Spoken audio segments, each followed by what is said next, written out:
What causes the leaves on my tomatoes in my high tunnel greenhouse to curl up like this? And this is Curtis from Old Fort, Tennessee, Old Polk County. Oh. All right. So, well, good picture. It's a good picture, but there's nothing what came around to your it. mind? There's nothing around it. Okay.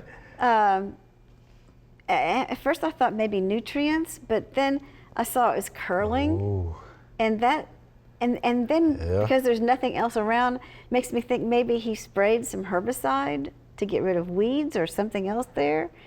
And in the high tunnel, it may have captured and volatilized, and it sounds like it looks kind of like herbicide damage. So to me, it looks like herbicide damage, right? You have the curling of the leaves, right? That's the key, the curling. Distorted leaves, right?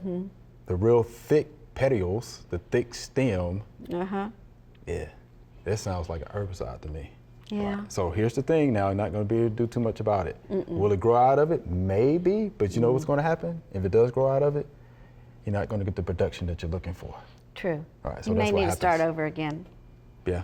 And then too, you can notice, I mean, look at the coloration of it. Yeah. Yeah, It's a little lighter it's in not color. healthy. Yeah, not healthy at all. Yeah. So you can try to keep it watered and see if it'll grow out of it, but you know, outside of that, it's not going to be much you're going to be able to do with it. And Right. I know you have high tunnel, but maybe it'd be better to have some kind of ground cover landscape fabric, just that you just lay on the ground to keep the weeds off instead Yeah. of spraying Right.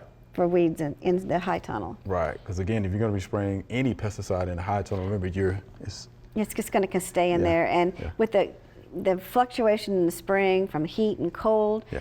I can see things volatilizing. yeah. And he may have sprayed it at the right temperature, and then it volatilized before it dissipated in the ground. Classic symptoms though: strapped leaves, cupping, curling leaves, thick petiole and stem. Yeah, herbicide.